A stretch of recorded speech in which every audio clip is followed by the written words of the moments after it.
Do idols even get along? That is the biggest question in K-pop. Okay, maybe not the biggest question, but perhaps one of the many, many, many, many, many things that K-pop fans cannot agree on. Oh my gosh, a topic that K-pop fans are divided on? Someone call the press. Seriously, a lot of people wonder, are idols really close like family, or is it more like a business relationship? And there's proof for either or. Because, even if they are truly like family, what family do you know gets along 24/7? Maybe you are special and you get along with your family 24/7. But, there's a lot of us who have a little bit of a tumultuous family relationships. To me, calling someone like family might be a little bit of an insult, actually. But that's just me. It's all subjective. It's all, personal. But let's say maybe a regular family. Does that even exist? A typical family who for the most part tend to get along. But, sometimes there's some issues. So let's say idols are like family, but you add the added stress of literally actually being in business together on top of everything. Being more than likely under a company that is overworking you, underpaying you. That adds to stress as well. People, they do realize, people don't realize that if you're under eating as well, that can add to stress. If you don't sleep enough, that can add to stress. Sometimes the littlest things will set you off because you're already in a stressful situation to begin with. So maybe if everything were going perfect for you, you might not have reacted that way, but because of that added stress, everything is amplified. That's what we're going to dive into today in this episode of wrong show. Kpop Cancelled with me, Angelina. It's been a while, but we're back at it. We're back with the podcast. For now, it's hard to find subjects, okay? But yeah, do idols get along? This is something I feel really passionate about because in another episode, we talked about forced personas, how some companies want an idol to act a certain way to fit the company, to fit what the company wants for the group. So if an idol can force a persona, can literally force their personality to be something that it's not, then they can 1000% pretend like they get along with everyone in their group. Absolutely. So let's get into today's episode. Okay, so this episode was inspired by Megan and Yooncha of Cat's Eye because they recently came out and explained that they used to have beef. Now, they teased the beef before. Yooncha, it wasn't just her doing the live stream, but she was kind of like at the center of the live stream. And Megan was outside of frame basically saying, you know what, you should tell them about our beef. And it almost seemed to catch Yooncha off guard. Now, this is my interpretation of what it seemed like. She was kind of caught off guard. She's like, oh my gosh. And in the end, she kind of went around it by saying, we'll talk about that later. And talk about it later they did. And in them bringing up this beef and actually explaining it this time around, which we will get into the details of that, it did bring up a lot of raw emotions from fans who of course feel very divided about it. So let's paint the scene first. Here's the clip that I was talking about where Megan is telling Yooncha they should talk about their beef. Wait, you know what you should expose? Good night, That's Megan. funny now that we can think back on. You should expose when me and you had beef. Oh my gosh. No, are you gonna expose that? So of course, my interpretation of it is that Megan seems eager to talk about it. Maybe she's, ready to talk about it. It's all in the past. And again, just my interpretation of it. Yooncha, on the other hand, I'm not gonna go as far as speculating that, she wasn't necessarily ready to talk about it. Maybe she wasn't. Maybe she was. Maybe she was actually worried that the company wouldn't appreciate that they would talk about that, because that's definitely a thing that happens in the idol industry as well. You'll see idols doing live streams and they're like looking to the side, like, okay, is this okay to talk about? And sometimes it's not. Sometimes it's clearly not. That's why they usually have so much staff around them. But anyways. Yeah, Teenagers. yeah. But don't expose the bad parts. We can talk about it later. And yeah, like I mentioned, she said, we'll talk about that later. But of course, the fact that they revealed this at all, the fact that Megan said that prompted a ton of questions from fans who were like, what beef? What was this beef about? What started this beef? Since it was revealed, it was kind of like a half joke of that Megan started beef with a young girl who didn't even speak English. I think fans sometimes infer that members are fighting. For example, Lisa and Rose during that one tour, which one I'm talking about. The quote unquote Cold War between the two during their concerts. It seemed like they weren't close. And we'll actually talk about that later, but it did seem like, or from fans' perspective, it seemed like we're angry at each other. So having a beef between idols can sometimes be, like a haha moment amongst fans. Like it can be something that they joke about, something that's funny, but it can absolutely turn into an entire scandal because you are stuck in close quarters with these people. You are, contractually obligated to deal with them. And it can be like a breeding ground for horrible behavior that we're not privy to, or we're often not privy to. So then of course fans can also be really worried about specific idols. And that kind of did come out of their 13+ minute explanation of this beef, but let's explain the beef first. So basically Megan does take the blame for everything. She says,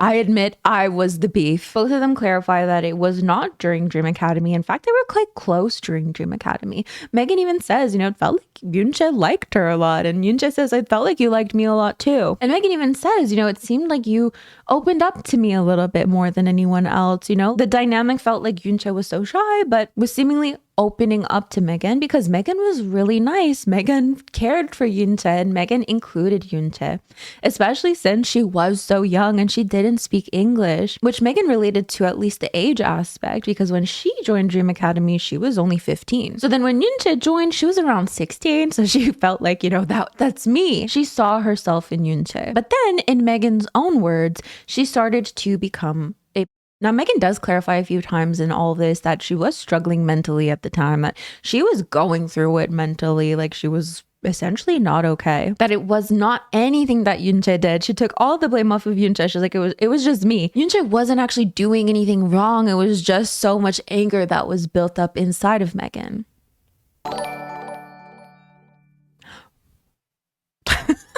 Well, that's creepy that it says Megan just subscribed. I need to turn that off, but that's okay. Now, Megan did give a couple of examples. So during their pre-debut era, so not technically Dream Academy would be considered their pre-debut era, but their post-Dream Academy still pre-debut era. So before they released their music video for debut, which they were kind of fighting about. They were like, oh, it was during the filming of the debut music video. And Megan was like, actually, it was a little bit before that. So they were about to be assigned their hair colors. And I think that's another thing to kind of unpack. Being assigned your own hair color does seem like it would be something quite stressful. I'm not saying this is something that contributed to her acting the way that she did. I just wanted to talk about that for a minute because it feels a little bit like America's Next Top Model-esque, like you go into a room and like all these higher ups are going to decide what you're going to look like for an entire era, which could, it's a huge part of your identity. And it, for an individual, it's a big decision. It's a big thing to change your hair color in your everyday life if you're just an average layperson. But I can only imagine as well for an idol whose entire era will be defined by this hairstyle. Your fans will know you for this era from this hairstyle. So it seemed like it wasn't really a decision that they'd be making, but rather something that was put onto them. What if they get something that doesn't really suit them? What if it doesn't suit their skin color? What if it just washes them out? What if it's a hair color that they absolutely hate? Well, you're kind of just gonna have to go with it. And it wouldn't be a far-fetched to assume that some idols in their lifetime have not loved their hair colors. Lara has touched on this before, specifically in that episode I referenced earlier, idols and their forced personalities. So Lara did everything she could to get that cat's eye cookie in her own words, and she quote unquote made it out of the trenches from having this styling that just really didn't suit her, this kind of cuter styling when she herself is a baddie. So of course this might very well be a stressor in an idol's life. Maybe not the biggest stressor, but I'm sure it could be one of them. And you just have to deal with it. You have to be peaceful. You have to be welcoming to these ideas because you're in an industry that favors that. An industry that favors people who don't put too much of a fight. Because even in the last episode, we talked about how a member of Nine Muses came out and said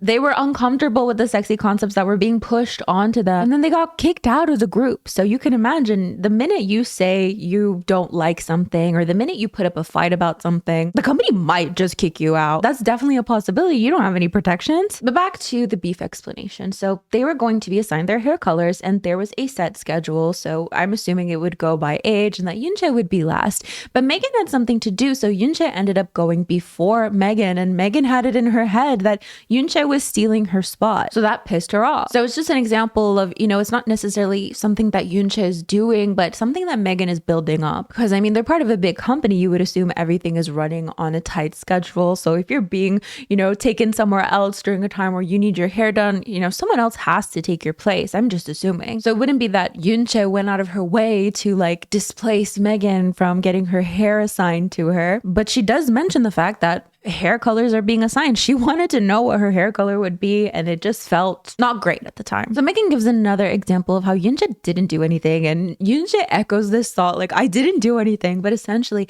Megan had it in her head during an interview that she was going to answer a specific question, but then Yoonja answered that question. But because Megan had built it up in her head, she was kind of like, F you, you know, it was kind of like that damn Yoonja, you know? So this is kind of where it gets tricky, right? Because I'm sure there's a lot of people who can relate to maybe hating someone disproportionately to their actions. But to what extent does that fall into treating someone like really horribly to the point that it's unforgivable? I mean, I used to feel a disproportionate amount of rage to my ex-neighbor, my downstairs neighbor. Maybe it was proportional. I don't know. You let me know. She constantly smoked outside my window, which I thought was just rude. Like no matter how much we would ask her not to do that, she would smoke right outside my window. So if I needed a breath of fresh air, no, screw you, you know? And she smoked all the time. Anyways, and it wasn't even just her, it was her and her boyfriend. Like her boyfriend was in on it. And like my mom confronted them once and he looked like he was going to hurt my mother. Like it was just not a comfortable situation. I mean, there was just like, it was just like little things here and there. Because of the smoking thing, every single thing that she did rubbed me the wrong way and caused me so much rage. So for example, she accidentally, her boyfriend accidentally connected to my TV and it was playing this like Lego movie thing. Immediate, absolute like rage. I was so angry. Like, how dare she? Doesn't it say Angelina's TV? How do you accidentally pick somebody's TV? It felt a little targeted. And then she accidentally chose Angelina's printer to print out a large photo of a black rooster. The fact that it was black is of note because that takes up a lot of freaking ink. So I was like, what the heck? And at that point, I was receiving a lot of hate from K-pop stans. So I was extra paranoid. You know what I mean? Like I genuinely thought that one of my haters compromised my printer and was printing weird things to like freak me out. And I cried. I started crying. I was like, what the heck? And then it clicked to me. Oh, maybe it's the downstairs neighbor. I mean, I guess that would make sense. You kind of need to be in close proximity. So I texted her, I'm like, did you print a black rooster? And she admitted to it. And that made me even more angry because I had reacted in a way that was like, oh, my haters did this. You know, I'm so paranoid that I think haters online are so mad that I said all Blackpink dances are the same. Maybe it wasn't that. Maybe it was the other scandal. It's okay. But anyways, I mean, you can let me know if you think smoking outside someone's window is enough to is like a disproportionate amount of rage from what I've told you, or if you think it's proportionate. But all that to say, she left her dog outside once, which is dangerous. I mean, there's predators out there. And the dog just starts barking outside my window. I'm the only one to hear the dog, apparently. So I'm like texting her like, hey, you left your dog outside, go get her. So with that said, I'm sure there's a lot of people who can understand where Megan's coming from. They've had stressors in their lives. They've been mentally unwell to the point that they might not have been their best selves. They might not have been the nicest. And it's not to say that that's an excuse that because you're doing not mentally well, that you can just treat people however you want. Of course not. It would be absolutely up to the person who had to deal with you if they wanted to forgive you or not. So as understanding as some people might be, the minute you admit your faults like that, it really opens you up to a ton of criticism. Absolutely. Some people might understand. Some people might only hear that you were mean to someone who really didn't deserve it. And that's a really tricky thing to navigate. I mean, they explained that it lasted around 7 months, but that it wasn't that big of a deal. Like it wasn't that deep. It's not like they were fist fighting, and sometimes it was intense and sometimes it wasn't, like it was in and out. So I mean, we have details of what happened, but we don't know what it was like to experience it. Was it really like horrible? I mean, the way Yooncha describes it is that she ended up going to Sophia saying, you know, Megan's been weird for a while, and then they ended up working it out, and now their communication style is a lot better. So I've seen a lot of responses to this. Some people saying she was literally a teenager, you know, a teenager trying to navigate something that she's never experienced before. Other people saying that Yooncha really shouldn't have had to experience that. I always say this, oftentimes you'll see celebrities say nothing, and that's probably the safest route to take, because the minute they say anything about anything, for example, politics, whatever the case may be, you can no longer infer their points of view on anything because they've straight out told you and they cannot take that back. So previously we might have been able to infer that they all get along, that everything is honky-dory, it's fine and dandy. But now we know that there was conflict before, so that opens people up to speculate about previous conflict, current conflict, future conflict. Similarly for this beef, a lot of people felt it might have been better to keep it to themselves because people might run with the mean girl narrative. This might show that the group doesn't get along. So I think absolutely there are people who are not going to be perfect. I think that's literally life.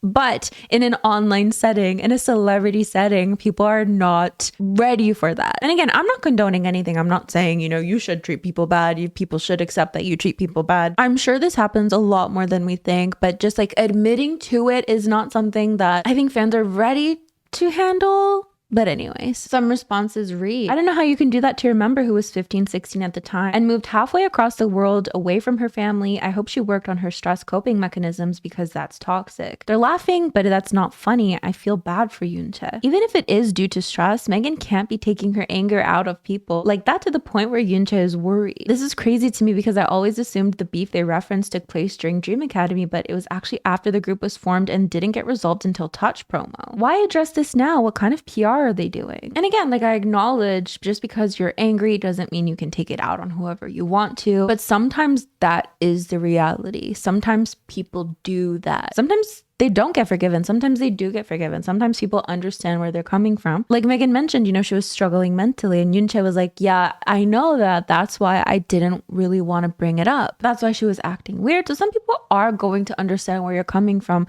and they will sympathize with you. And some people won't. Some people will be deeply affected by your actions and they won't find it in themselves and they don't need to forgive you. But just explaining it like that, it's already very complicated. It's already quite nuanced, I would say. So just share that with an audience that might not see the nuance in that, who might see things more in black and white. I mean, that's on a whole other level, but let's move on. The Lisa and Rose Cold War. I came across this video called Lisa and Rose Cold War during the concert. This is like 6-minute compilation of them apparently beefing. Let's take a look. During Kill This Love, Rose wasn't looking at Lisa during this choreo. Okay. Oh, okay. Looking away. What about the other two members? No, they're definitely looking in each other's eyes.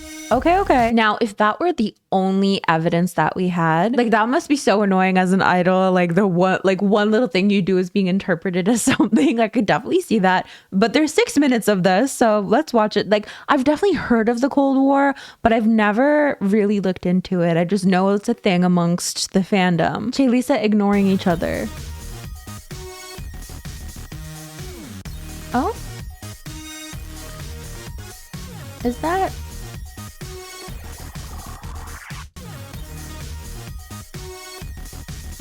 Okay, I remember some of these videos actually. Oh, because she didn't even try to like pretend to lift her, I guess. This is always just so interesting to look into because it's like, maybe, yeah, you never really know. But like also, I don't know. I really don't know what to make of this. They were sitting far from each other.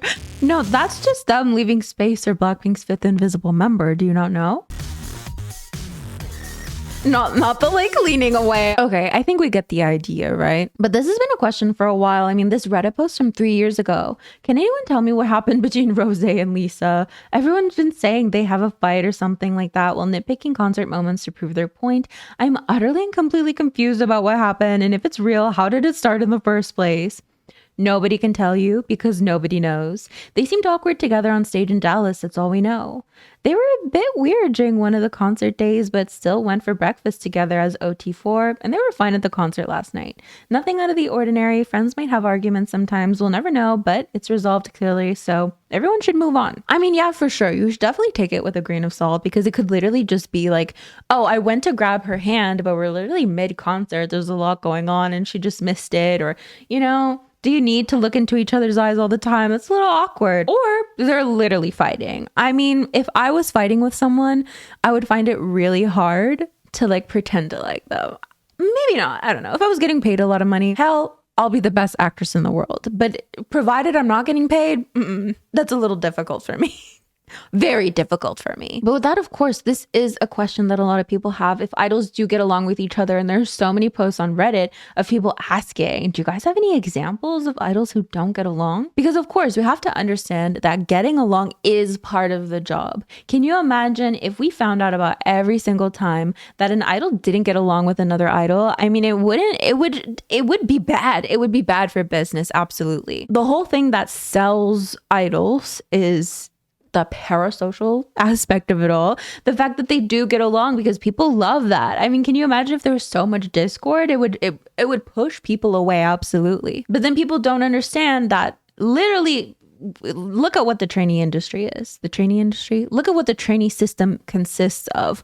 Overworking the idols. They are from morning till night, literally practicing. I mean, we hear horror stories that idols, probably idols too, let's be real, that they aren't able to eat as much as they want. They feel weaker due to that. I mean, that is something that would just stress you out on its own. So imagine having to live with someone. You're in a dorm with however many people, and you might not actually get along. What if they don't clean up after themselves? What if they do this? What if they smoke outside your freaking window? With the amount of smoking scandals we've had, hell, I'm not ruling it out. This post, are there any examples of idols or even groups that pretty much openly hated each other? Maybe hate might be a strong word, but perhaps ones where they feuded with each other and openly said some nasty things about one another. I feel like that would be kind of funny, and it's not the sort of thing that you usually see in K-pop, I feel. It seems like public feuds between music artists is more of a Western thing, whereas everybody in K-pop talks about how much they admire and respect each other all the time, but like there has to be a few of them that can't stand one another, right? Even privately. Okay, a lot of people bring up Shiny's Mino and Key. This is from 2012. I feel like they get brought up a lot because they talked about this feud. That's how rare it is to see this kind of stuff. That this example from 2012 is one that is consistently being brought up. Okay, their arguments stem from Key's strong Gyeongsang-do, southern state in Korea, dialect. Because of Key's accent, Mino mistakenly thought that Key gets argumentative without good reasons. Moreover, the relationship as senior and junior trainees added more tension to the relationship. Key commented, I didn't understand the whole junior-senior thing. Mino and I are the same age, so when he gets authoritative and seniorly, I acted up. Then one day, things went out of control when we got into a big argument. Everyone around us were involved to stop us. After this big argument, Key and Mino never really resolved their problem, and their awkward relationship continued. Even after they debuted, they could not overcome the difference. However, after 5 years of cohabitation, they have become best friends. Mino said, we are really good friends now. After 5 years of living together, we've become a family or something more than that. Key agreed. Now everybody wants to argue. Now nobody wants to argue. That's a big difference. We know what each other likes and doesn't like. That reminds me of Jessica. Jessica did an interview, I feel like it was kind of recently, and she was explaining how there was a seniority system in the trainee system. So because she had been there quite a bit longer, she was allowed her phone or something, and then other trainees who were older than her who weren't there as long weren't allowed their phone. I can imagine that causes a bit of discomfort, especially when age is so important. But hell, I would fight too. Be like, you're trying to be, what did Key say? Authoritative and seniorly? No. Get out. Have you gotten vibes of group members disliking each other? As a disclaimer, please keep in mind the purpose of this subreddit. This is for speaking your mind without fear of backlash. Please don't be rude if someone mentions a group you like. I genuinely am curious. Have you ever gotten vibes that members of a group genuinely do not like each other? Several times now it's been revealed that one or more members of a group wasn't a team player, but it's never been revealed until after the fact, and then people act like it was obvious all along. There may be points of tension that are legit, or may just be points where people are having a bad day. I'm interested in hearing thoughts no matter the case. Who knows, maybe one day people will point to your comment as being prophetic. The one group where they keep fat shaming one member. I kind of assume that super huge groups like 10 plus members would have members that don't get along and particularly like each other. I certainly hope they get along fine for the most part, but I'm like, if there's 20 of you, there's going to be some of you who barely know each other, let alone get along well. I realize we will never know the true relationships between idols, and it's not really that hard to believe that most K-pop idols who say they are close are genuinely close. Let's read this. I feel like especially on Reddit, people are always always like, oh, most of your faves are just coworkers and are just pretending to be close and stuff like that. But I genuinely don't believe that a good bit of K-pop groups are actually close. I'm not trying to be delusional and be like, my babies are always besties. But if you really think about it, if you're living with the same group of people for years and going through all that same struggles and triumphs together, naturally you're gonna become close. I do just want to add, that is a good point. If you guys are all experiencing the same struggles, you're all moving towards the same goal, which is making sure your group succeeds, that it would bring you guys closer. And so of course, you'd be like family. But those same things could also be something that tears you apart. You guys are all struggling. That's a point of stress. Of course, that's going to stress you out. Maybe that stress is contributing to you finding every single thing that your member does annoying. Maybe because you guys are all working towards the same goal. The fact that so-and-so gets more lines than you is pissing you off. Maybe the fact that so-and-so got better styling than you is also making you angry. Maybe you didn't want this hair color and so-and-so got a hair color that you thought would look good on you. And that makes you angry. I mean, I think you definitely need to learn how to deal with that in the idol industry because that's probably going to happen more than you think. But it's just interesting to think that the same things that could bring you closer together might tear you apart too. It's like people who become close with their roommates, you know? And obviously not everyone is going to mesh together well. And in bigger groups especially, there will be pairs that aren't as close. But I mean, if you've ever been in a big friend group, you know that's perfectly normal. It's okay for groups to not be as close, but calling most groups fakes or liars for saying that they're close is so... Also, I feel like as fans, we look into and project onto idols' relationships too much. If they say they're friends, we have no business to try and decipher otherwise. Even if they're lying, who GAF? We should just enjoy the moments on screen and let their personal relationships be personal. This goes the other way too for shippers and stuff. I mean, let's say San and Uyong of ATEs. I mean, I don't think someone's gonna get friendship tattoos together if they don't actually like each other. I mean, like I do think there are idols who fake their relationships, and I think that's just for the greater good. I feel genuinely that being an idol, part of it is acting. You act like your company isn't horrible. You act like you get along with everybody all the time. It's just kind of part of it. But I think getting, tattoos, I would kind of assume at that point you're not, that's not part of the act. But it doesn't necessarily mean that you're accusing all idols of being fakes and liars. It just means, that it's not realistic to think that everyone gets along all the time, especially in high stress situations. Like, it's more so that it's normal to have fights. It's normal to have little issues with people or big issues with people. Like when you're, I don't want to say forced, but when you are put in a dorm room with all these people that you didn't, it's not like a band that was made organically, it's not like you're, playing guitar with your friends. You're like, oh my God, we should make a band or something. It's more so, these are random people being put together and you just kind of have to deal with it, whether or not you get along with them or not. And some people do, some people don't. Like, it's just how the world works. It's just so normal. So it's not that you're calling people fake or liars. I don't know. Where was I going with that? Let's read some comments. The whole, well, they're coworkers, not friends argument never really made much sense to me. Technically, it's correct to say they're coworkers, but like K-pop groups are definitely not average coworkers. They live together and spend years seeing each other 24 hours a day. Most people don't go home, and Margaret from accounting is just chilling in their living room, plus all the stuff they experience together that most people just won't be able to relate to. Obviously, idols will still have regular friends, but I'd imagine it's hard to talk to them about stuff like the pressure they experience or the feeling of performing a sold-out concert, winning an award, being hated, or fear of disbandment, because non-idols just won't have those experiences, but the members of their groups can relate because they experience the same things.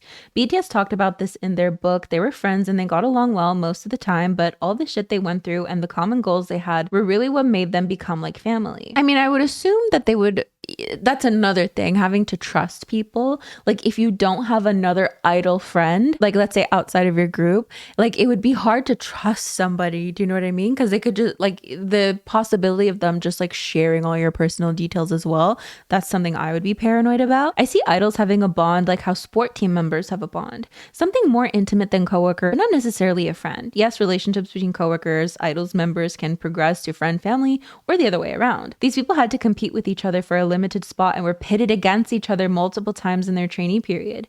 I remember hearing that some companies had weekly public rankings of their trainees for the teachers and trainees to see. I just dislike the narrative pushed by companies that the members are so close, that they are family, that they see each other as brother sister. It reminds me of work pushing the "we're family, you would do anything for family" narrative. That's definitely a good point as well. Especially in the Blackpink documentary. I mean, they were very open about the fact that it was a competition. You could be friends with somebody and then you're competing against them the next week and it's between you and them. Like, you can love them all you want and want to support them all you want. But at the end of the day, you will wish that you're better than them so that you can survive longer than them. So that's another added factor, because we absolutely know that companies are sat there like, okay, you did this wrong. This is wrong with you. This is what makes you ugly. Try to fix that. And they very well will compare you guys amongst each other. Even in the Dream Academy documentary, they were like, we need to keep them on their toes. You know, we're doing this. We're ranking them every single week from first to last to keep them on their toes. We really need to keep them on their toes. That's what they kept saying. So it's like, yes, we're creating this competitive environment. The girls may very well love each other, but they still need to compete with each other. They still need to be constantly compared to each other. It can't be easy. And then we also have groups who literally basically say that they see each other as coworkers, or they're like, it's kind of awkward between us still. But it is really interesting to see the two sides of it. Like, some people are like, idols probably hate each other and they're coworkers, and then others are like, they're actually in love. So with all that said, let me know what you think about this entire subject, because obviously it can be all of the above. They can be coworkers. They could also be like family. They could not like each other too.